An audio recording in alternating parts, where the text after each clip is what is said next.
नमस्कार दोस्तों, राजस्थान की सबसे प्रिय चैनल लक्ष्य एजुकेशन हब में आपका हार्दिक स्वागत है। दोस्तों, मैं आपके लिए राजस्थान इतिहास की क्लास लेकर के आया हूं।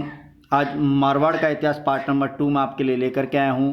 इससे पहले मैं दोस्तों आपके लिए पार्ट नंबर 1 लेकर के आया।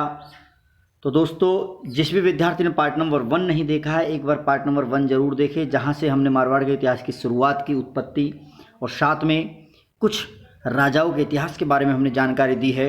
तो दोस्तों, आज मैं आपके लिए पार्ट नंबर 2 लेकर आया हूँ और ये बहुत ज़्यादा इम्पोर्टेंट है, क्योंकि मैं इस पार्ट में आपके लिए मारवाड़ के एक बहुत ज़्यादा इम्पोर्टेंट शासक की जानकारी लेकर के आया हूँ। तो दोस्तों, अच्छा लगे तो चैनल को सब्सक्राइब जरूर करना और वीडियो को पूरा देखें। तो दोस्तों, मारवाड़ का जो इतिहास है उसके एक बहुत इम्पोर्टेंट शासक थे राव मालदेव। राव मालदेव का जो शासनकाल है 1531 से और 1562 था। राव मालदेव अपने पिता गंगाजी राठौड़ की हत्या करके और मारवाड़ के सिंहासन पर आरूढ़ हुआ था। गंगाजी राठौड़ एक अयोग्य और कम शक्तिशाली शासक थे। इसी कारण राव मालदेव ने पिता गंगाजी राठौड़ की हत्या करके जोधपुर के सिंहासन को प्राप्त कर लिया था। राव मालदेव सिंहासन पर बैठने के बाद इनका विवाह जैसलमेर की राजकुमारी उमादेव के साथ तय हो जाता है। किसके साथ हो जाता है? उमादेव के साथ। और जैसलमेर की जो राजकुमारी उमादेव थी वो जैसलमेर के राजा लूणकरण भाटी की पुत्री थी। किसकी थी? जैसलमेर के राजा लूणकरण भाटी की पुत्री उमादेव के साथ राव मालदेव का विवाह हो जाता है। उमादेव अपने पति से आजीवन रूठी रही, इसीलिए इतिहास में उसे रूठी रानी कहा जाता है। एक कहावत है कि जब इनकी शादी हुई थी कुछ ही समय के पश्चात राव मालदेव और उमादेव के बीच कुछ अनबन हो जाती है और उसी अनबन के कारण उमादेव उनसे रूठ करके और मारवाड़ छोड़ करके चली जाती है और जाकर के अपना जो जीवन है वो तारागढ़ दुर्ग अजमेर में व्यतीत करती है। कहाँ करती है? तारागढ़ दुर्ग अजमेर में व्यतीत करती है।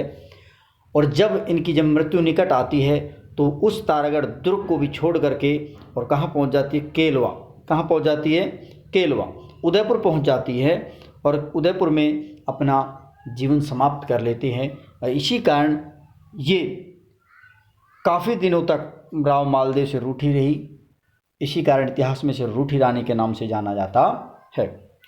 इसके बाद 1542 में, कब दोस्तों? 1542 ईस्वी में साहेबा पाहेबा का युद्ध। किसका युद्ध? साहेबा पाहेबा का युद्ध। साहेबा पाहेबा का युद्ध में, इस साहेबा पाहेबा के युद्ध में 1542 ईस्वी में राव मालदेव ने बीकानेर के शासक राव कल्याणमल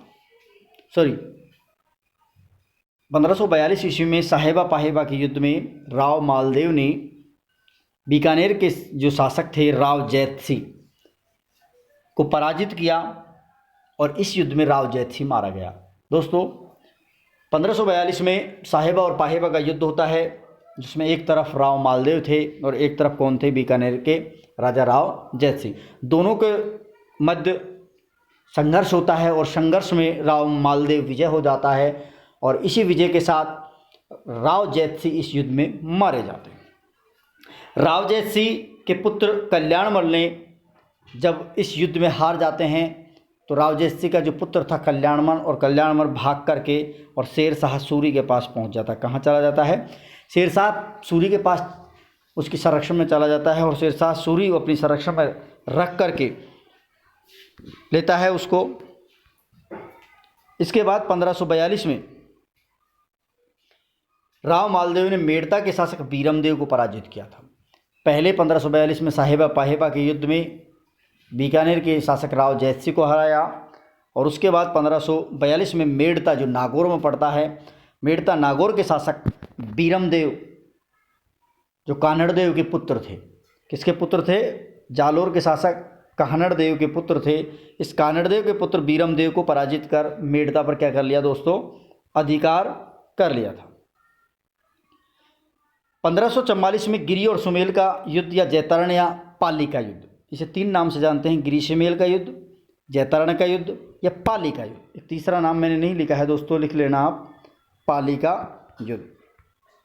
ये 1544 में हुआ था और इस 1544 में राव मालदेव और शेरशाह सूरी के मध्य हुआ, जिसमें शेरशाह सूरी की विजय हुई थी। दोस्तों 1542 के साहेबा पाहेबा के युद्ध में हार करके जब राव कल्याणमल शेरशाह सूरी के पास पहुंच जाता है तो शेरशाह सूरी को जब इस बारे में बताता है तब शेरशाह सूरी के साथ मिल करके और दोबारा से राव कल्याणमल साथ में होते हैं और वो इस राव मालदेव के ऊपर आक्रमण करने के लिए चल देते हैं। तो रास्ते में जब इन शेरशाह सूरी और राव मालदेव के इन दोनों के मध्य एक युद्ध होता है जो 1544 में जिसे ग्रीष्मूल का युद्ध या जैतारण का युद्ध या पाली का युद्ध के नाम से जाना जाता है। इस युद्ध में शेरशाह सूरी की विजय हुई थी। एक छोटा सा नोट है दोस्तों, बीकानेर के राजकुमार कल्याणमल और मेड़ता के जो शासक बीरमदेव ने इस युद्ध में शेरशाह सूरी का क्या दिया था, साथ दिया था। और इस युद्ध में जब शेरशाह सूरी विजय हो जाते हैं और विजय के साथ ही इस युद्ध में राव मालदेव के दो सेनापति जो बहुत ज़्यादा इम्पोर्टेंट है, पूछे जाते हैं, जैता और कूपा, वीर गति को प्राप्त हो जाते हैं।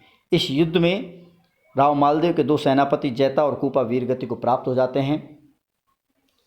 इसी युद्ध के ऊपर एक कहावत है जो शेरशाह सूरी ने कही थी, बहुत ज़्यादा पूछी भी जाती है, एग्ज़ाम की दृष्टि से बहुत ज़्यादा इम्पोर्टेंट है दोस्तों।